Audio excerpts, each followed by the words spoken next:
Larut malam di lokasi pedesaan, Cho dan Van Pelt mengumpulkan sampah berisi barang bukti yang disinyalir adalah barang narkoba.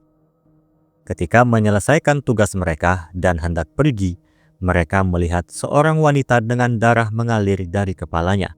Wanita itu tidak dapat mengingat apapun. Can you help me? Kemudian, tim medis datang bersama CBI. Jane berbicara dengan wanita itu. Wanita itu sedikit mengingat sebelum kepalanya dipukul. Dia terbaring di tanah di tempat yang berbau seperti kuda dan ingat kalau sepatunya hilang. Yang artinya tim akan mencari kandang kuda di area sekitar. Singkatnya, mereka pun menemukan sepatu yang hilang tepat di depan kandang kuda. Masuk ke dalam, ditemukanlah 3 mayat berlumuran darah.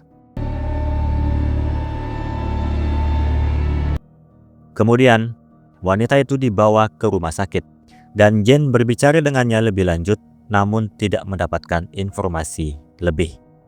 Wanita itu dipastikan Jane memang mengalami amnesia. Untuk sementara, wanita itu akan dipanggil Nyonya X. Kembali ke CBI. Madeline memanggil Teresa, Rigsby, dan Van Pelt. Ini mengenai hubungan asmara Rigsby dan Van Pelt. Mereka harus membuat keputusan sampai kasus ini selesai. Apakah mengakhiri hubungan atau lanjut, tapi salah satu dari mereka harus dipindah tugaskan. Lisbon, stay a moment. Lalu untuk Teresa, Madeline memarahinya karena tidak melakukan apapun untuk mengatasi masalah tersebut. Sekarang menuju ruangan utama.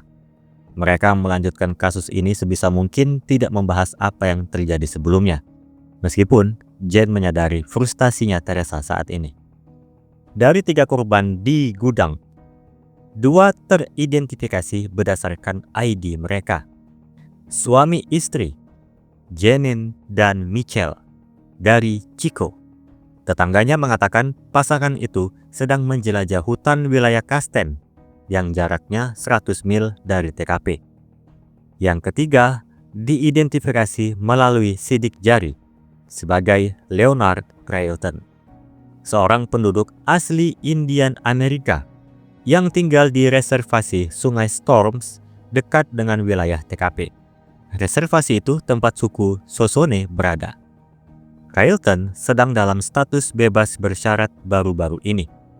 Jadi, satu-satunya kontak yang bisa dihubungi adalah petugas bebas bersyaratnya. Railton memiliki sejarah kriminal pelanggaran ringan. Dari forensik sendiri menganalisa bahwa keempat korban ditembak dengan senapan laras panjang. Nyonya X dan Railton ditembak dari jarak jauh, sedangkan 2 lagi dari jarak dekat.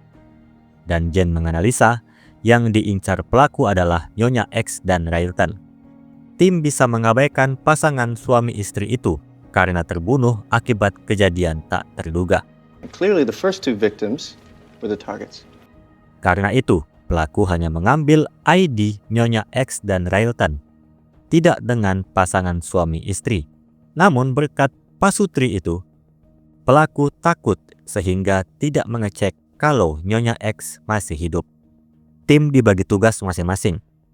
Menunjukkan foto Nyonya X dan Railton di daerah sekitar TKP, menyusuri jalan yang dilalui pasutri, dan mewawancarai petugas bebas bersyarat Railton. Kemudian Teresa dan Jane bertemu dengan Dolores Brinton, petugas pembebasan bersyarat Railton. Railton tidak mempunyai siapa-siapa lagi. Ibunya berasal dari suku Shoshone dan tumbuh di reservasi Sungai Storms, di mana suku Shoshone mayoritas ada di sana. That's why I got him to move there after he was released. Satu-satunya adalah mencari informasi ke sana. Brinton menawarkan diri untuk menemani mereka ke sana, karena dia juga dari suku Shoshone. Dia akan menjadi penghubung mereka dengan polisi suku Shoshone di sana. Pindah sebentar ke sisi Cho dan Rigsby bertemu Ranger Tisdale, yang wilayahnya mencakup jalur yang diambil oleh pasutri yang tewas. Tisdale memberitahu mereka bahwa jalur tersebut tidak terlalu populer dan memberi mereka petunjuk, sedangkan Tisdale ada urusan lain. You go to the left, okay? Just stay to the left. You'll be fine. Kembali lagi ke Teresa dan Jane yang sampai di reservasi Sungai Strom. Mereka bertemu dengan Joseph Silverwing, anggota Dewan Suku Shoshone dan orang yang mengizinkan Railton tinggal di sini. Railton bekerja di toko souvenir milik Markham Willis. Informasi tambahan hanya itu, jadi Jane masuk ke dalam untuk mencari informasinya sendiri.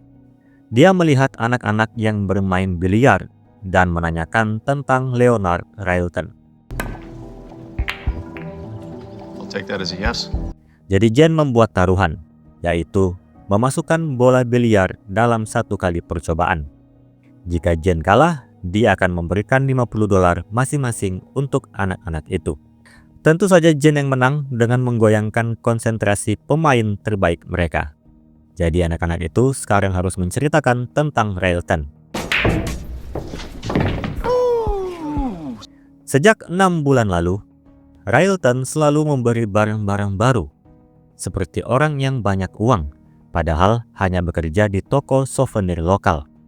Railton tidak menceritakan apa yang dilakukannya, tapi anak-anak itu sering melihat Railton sering berada di hutan. Yang anak-anak itu yakini hutan itu ada ladang ganja. Dan kembali ke Cho dan Risby, mereka tersesat, dan akhirnya merekalah yang menemukan ladang ganja itu. Tiba-tiba tembakan mengarah pada mereka dan mereka harus berlindung.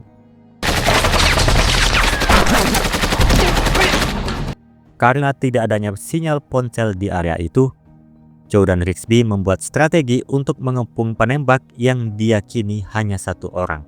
Hanya saja penembak berhasil melarikan diri, meninggalkan senjatanya.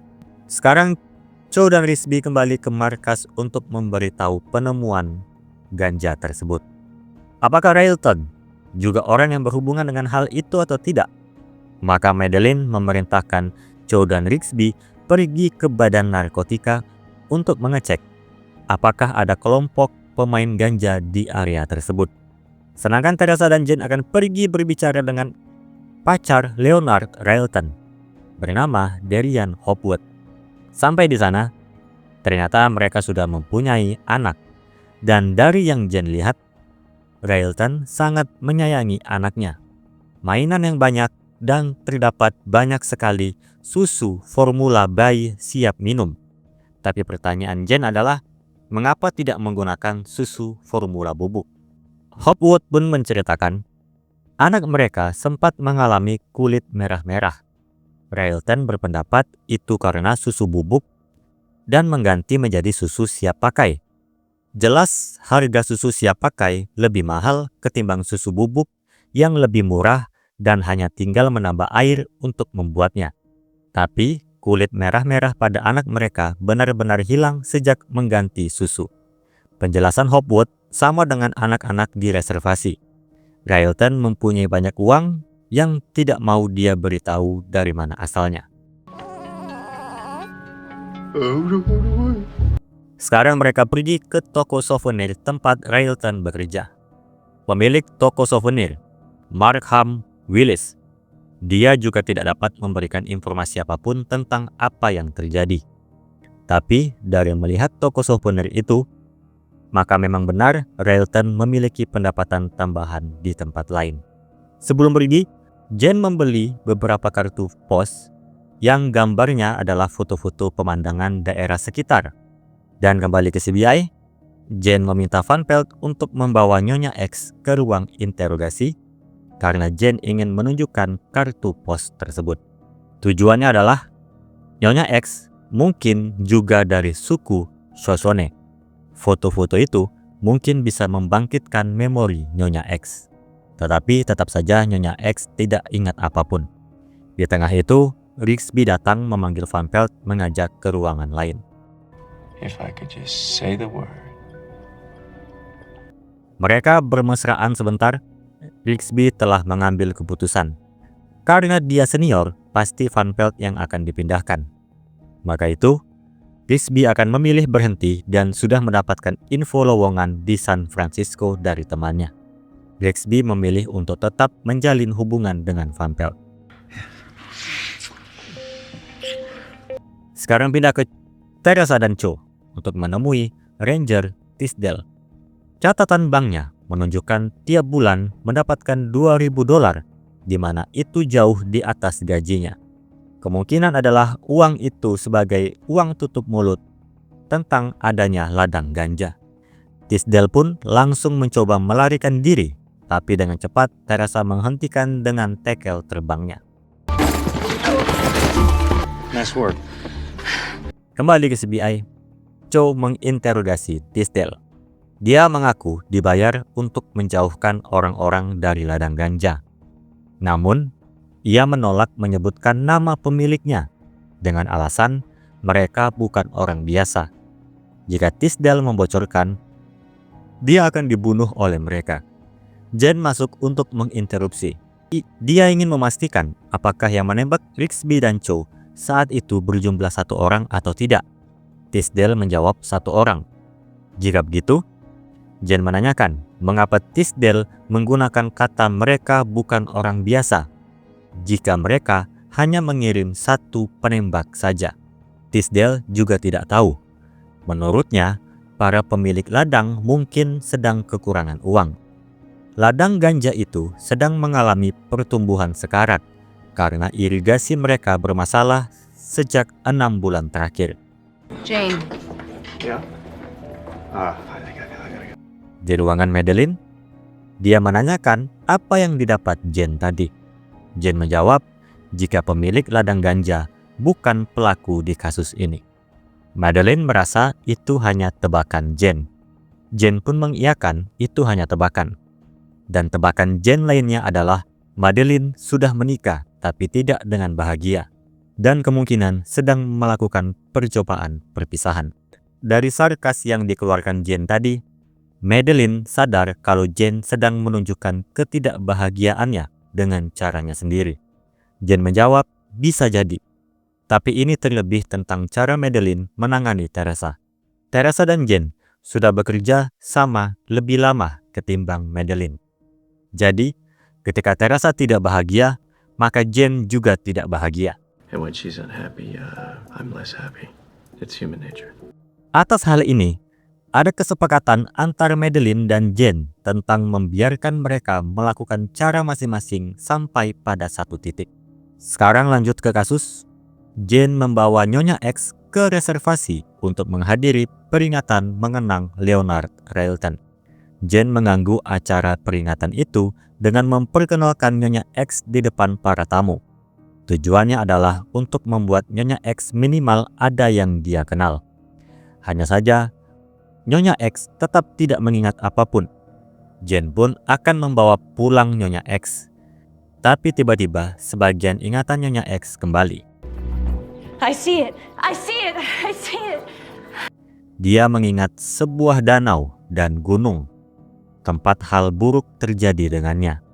Dia menyuruh Jen untuk pergi ke sana karena pelaku meninggalkan sesuatu di tepi danau yang tidak bisa dia ingat. Pasca itu, Van Pelt membawa Nyonya X kembali ke rumah sakit. Sedangkan Teresa berencana kembali ke CBI. Karena pasti CBI akan dilaporkan atas kegaduhan yang dibuat Jen. Tapi Jen mengungkapkan itu tadi adalah sebagian dari rencananya. Dia mengajak Teresa pergi. Sebelum itu, dia memerlukan gelas kertas. Paper or plastic? I prefer paper. Sampailah di sebuah danau gunung sekitar reservasi. Sebenarnya, Nyonya X tidak ingat apapun. Jen menggunakan hipnotis dan menanamkan sugesti pada Nyonya X saat melihat kartu pos dengan foto-foto pemandangan daerah sekitar.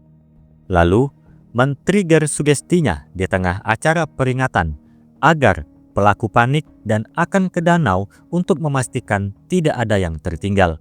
If I could just say the word. Just say the word. I think it would be I better. see it. Dan benar, pelaku sedang sibuk mencari sesuatu. Dia adalah Parham Willis, pemilik toko souvenir serta bos Railton. What's going on? Get your hands up. Mereka menangkapnya dan menemukan selongsong peluru senapan yang telah Willis pungut. Jen menjelaskan deduksinya. Pasutri adalah korban yang terjadi setelahnya. Orang yang ingin Willis bunuh adalah Leonard Railton. Danau inilah tempat Willis melakukan penembakan. Itu berdasarkan tanaman ganja yang mati dan Railton yang khawatir dengan kulit merah pada anaknya. Semua terjadi sejak 6 bulan lalu. Dan pasokan air di lingkungan ini datang dari danau gunung ini. Yang berarti ada yang salah dengan air yang berasal dari danau di mana Railton mengetahui hal itu. Danau yang menjadi limbah beracun. I don't know what you're talking about. Toxic waste. Willis masih menyangkal. Jen lalu menyedok air di sana menggunakan gelas yang ia bawa. Dia menyuruh Willis untuk meminumnya dan ditolak Willis dengan ketakutan. Akhirnya Willis mengakui perbuatannya. No! All right! Pindahlah ke ruang interogasi mendengar motif Willis.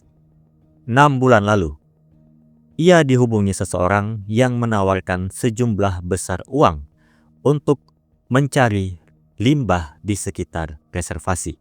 Willis meminta Leonard untuk membantu, menjanjikan uang yang membuatnya bungkam sampai menyadari daerah sekitar mulai sakit termasuk bayinya. Railton meminta Willis untuk berhenti atau akan membocorkan hal ini. Hingga suatu hari, Willis mendengar Railton menghubungi seorang jurnalis yaitu Nyonya X untuk bertemu di danau.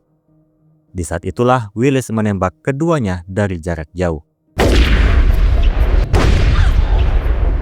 Dan saat dia sedang membereskan dua orang itu, baru muncul Pasutri yang hanya berniat berjelajah menjadi korban tidak bersalah. Willis menyesali segalanya, terlepas dari apapun. As long as you're sorry, and we'll just let you go. I'm kidding. Dan kasus selesai.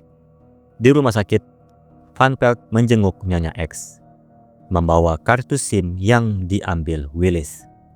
Nyonya X itu bernama Camille Dillon, seorang jurnalis. Dan perlahan ingatan Dillon mulai kembali siapa dirinya.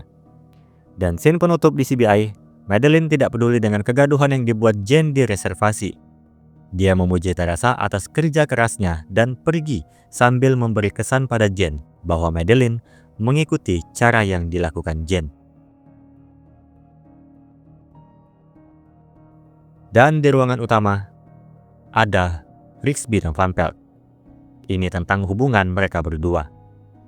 Meskipun Rigsby memilih untuk tetap bersama Van Pelt dan rela berhenti, Van Pelt tidak mau diliputi rasa bersalah. Dia tidak mau Rigsby menjalani hubungan ini dengan rasa penyesalan. Dan akhirnya, Van Pelt memilih untuk mengakhiri hubungan mereka berdua.